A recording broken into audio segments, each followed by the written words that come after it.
Your phone just lit up on the table next to you. No sound, no name on the screen, just the glow. And before you've even decided to, your hand is already moving toward it.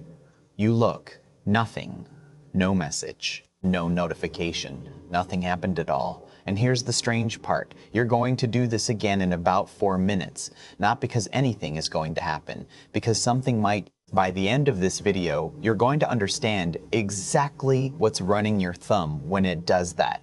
And it has almost nothing to do with willpower and almost nothing to do with the phone itself. What's actually happening is two systems, both far older than any screen, both doing exactly what they were built to do. Because the real reason you check, the one you don't tell yourself, starts about 300,000 years ago, with a version of you standing on a ridge, scanning the horizon for something that might be a threat or might be dinner. And there's a study I want to come back to later about people checking phones that have absolutely nothing waiting on them. When I first read the number, I didn't believe it. We'll get there. But here's what nobody tells you about that ridge. The scout up there wasn't scared, she wasn't anxious. She was doing the single most useful thing a human being could do with her attention, tracking a world that changed without warning. Every few minutes she looked, most of the time, nothing. Every so often, everything. Now picture Maya, 40 minutes into a meeting that could have been an email. Nothing on her screen has changed in the last 10 minutes. She checks anyway. Not because she's bored, though she is, but because her attention system has never once distinguished between boring meeting and empty savannah. It just knows time has passed and the world might have changed. But addiction is the wrong word for what's actually happening in your skull. Stay with me, because addiction implies your brain broke. This is the opposite. This is your brain working exactly the way 300,000 years of selection built it to work. In the 1970s, a psychologist named Daniel Kahneman ran a series of experiments that quietly rewired how we understand desire. He found something that sounds backwards at first. Uncertain rewards pull at people harder than guaranteed ones. Not a little harder, dramatically harder. A guaranteed reward gets evaluated once and filed away. An uncertain one keeps your attention hostage, because the not knowing itself is the thing your brain can't put down. That's the second system. And it gets weirder because your phone was never designed to be dangerous on purpose. It just happens to be the most perfect uncertainty machine a human being has ever held. Think about the forager 200,000 years ago, walking back to a berry patch that sometimes has fruit and sometimes doesn't. If that patch produced food every single day, she'd check it once and stop thinking about it. It's the fact that it's unpredictable that keeps her coming back. Your notification screen is that berry patch. Most days empty, occasionally full. And that occasional fullness is enough to keep your thumb moving toward it for the rest of your life. Your ancient forager brain still checking the same patch. It just moved from the savannah to your pocket. And this is the part I almost didn't put in this video, because it's the part that's actually about you, specifically, and not some abstract ancestor. An anthropologist named Robin Dunbar spent years studying what people actually talk about when they talk, and he found that enormous share of ordinary human conversation, most of it is gossip. Not cruel gossip, just tracking. Who's doing what? Who's up? Who's in trouble? Who might be useful to know?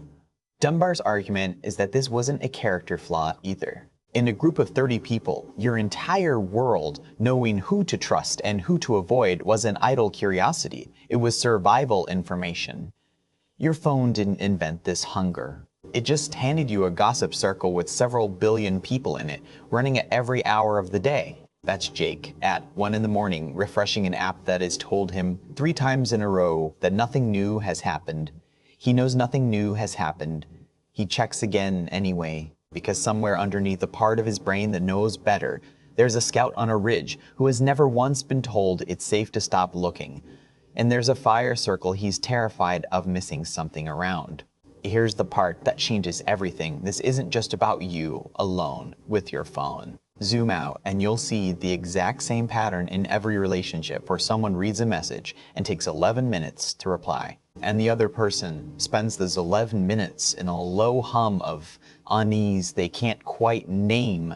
Zoom out further, and you'll see it in an entire species that built machines to track weather and predators, and now points those same machines at a screen that tracks likes and replies instead. Here's where it gets personal. Here's the part your phone is actually built around.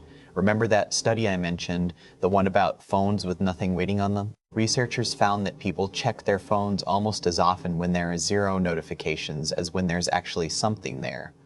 Not slightly less often, almost the same, which means the checking was never really about the notification at all. The notification was just the excuse. The checking itself, the scanning, the looking, the staying informed, that's the ancestral behavior. It was always going to happen, phone or no phone, reward or no reward.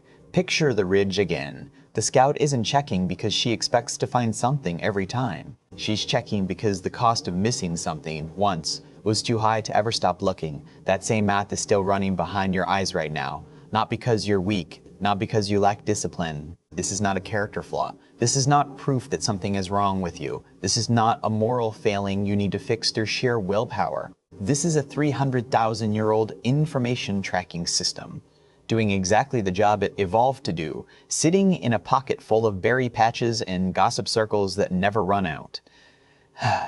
And almost nobody your age was ever told that. They just grew up thinking they were the problem. So here's what actually helps. Not put the phone away, you already know that, and it hasn't worked. What actually helps is understanding what you're fighting. You're not fighting laziness. You're fighting a scout who has never been given permission to stand down.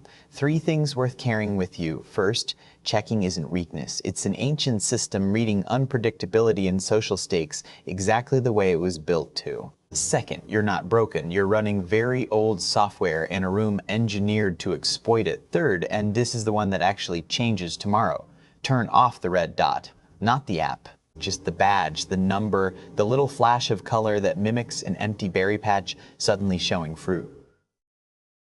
Remove the cue, and the scout has less reason to keep climbing the ridge. I want to know, which one hit closer to home, the scout scanning the ridge, or Jake at 1 in the morning checking a screen he already knows is empty? Tell me in the comments, because I have a feeling most of us are standing on the same ridge. Your phone is not smarter than you. It's just older than you think, because it's talking to a part of your brain that's been listening for 300,000 years.